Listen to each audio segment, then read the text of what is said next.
साहब, मैं इस सांड को काबू में कर सकता हूँ। अरे भिखारी, तू ये क्या बोल रहा है? होश में भी है? तेरी औकात है इस सांड को काबू में करने की? इसे बड़े बड़े पहलवान काबू में नहीं कर पाए, तू करेगा? भाग यहाँ से। साहब, मुझे एक मौका देके देखिए। ठीक है, अगर कर दिया तो 10 करोड़ दूंगा, अगर नहीं कर पाया तो तुझे यहाँ सबके पैरों में पड़ना पड़ेगा। गांव का मैदान आज किसी मेले से कम नहीं लग रहा था। चारों तरफ शोर, ढोल की आवाज, लोगों की भीड़ और बीच में बंधा हुआ एक बहुत बड़ा सांड। इतना बड़ा कि जिसने भी पहली बार देखा उसकी सांस रुक जाए। लंबा, चौड़ा, ताकत से भरा हुआ। उसकी आंखों में गुस्सा था, जैसे वो किसी को भी कुचल देने को तैयार हो। लोग कहते थे ऐसा सांड पहले कभी नहीं देखा गया। उसके सींग हवा को चीरते हुए लगते थे। जमीन पर उसका हर कदम पड़ते ही मिट्टी उछल जाती थी। उसे काबू में करना किसी आम आदमी की बात नहीं थी। घोषणा हो चुकी थी, जो भी इस सांड को काबू में करेगा उसे 10 करोड़ का इनाम मिलेगा। यही वजह थी कि आज यहाँ दूर दूर से ताकतवर पहलवान आए थे। कोई बहुत भारी शरीर वाला, कोई लंबा चौड़ा, कोई ऐसा जिसे देखकर ही डर लग जाए। लोग तालियां बजा रहे थे, दांव लगाए जा रहे थे और हर किसी को लग रहा था कि आज कोई बड़ा कारनामा देखने को मिलेगा। एक एक करके पहलवान मैदान में उतरे। पहला गया, पूरी ताकत लगाई, लेकिन सांड ने उसे ऐसे हवा में उछाला जैसे वो कुछ था ही नहीं। दूसरा गया, उसने सांड के सींग पकड़ने की कोशिश की, लेकिन अगले ही पल जमीन पर पड़ा था। तीसरा, चौथा, कई लोग आए, लेकिन हर बार नतीजा एक ही, हार। भीड़ का जोश धीरे धीरे डर में बदलने लगा। लोग कहने लगे ये सांड इंसान के बस का नहीं, इसे काबू करना मौत को बुलाने जैसा है। उसी भीड़ में सबसे पीछे एक दुबला पतला सा लड़का खड़ा था। उम्र करीब 14 साल, फटे पुराने कपड़े, पैरों में चप्पल भी नहीं, चेहरे पर धूल, लेकिन आंखों में कुछ अलग था। डर नहीं, बल्कि ध्यान। उसका नाम था अमन। अमन कोई आम लड़का नहीं था।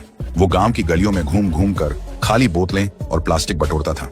दिन भर मेहनत करता, शाम को उन्हें बेचता और जो थोड़े बहुत पैसे मिलते उनसे घर चलता। घर, अगर उसे घर कहाँ जा सके। एक छोटी सी टूटी फूटी झुग्गी, छत से पानी टपकता, दीवारें कभी भी गिर सकती थी।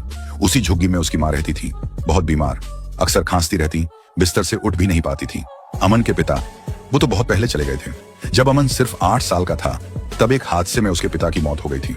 उस दिन के बाद से अमन की जिंदगी बदल गई थी। खेलना, हंसना, बचपन सब खत्म हो गया था। लेकिन उसके पिता की एक चीज आज भी उसके साथ थी, यादें। उसके पिता जानवरों को काबू में करने में बहुत माहिर थे। गांव में जब भी कोई जानवर बेकाबू हो जाता, लोग उन्हीं को बुलाते थे।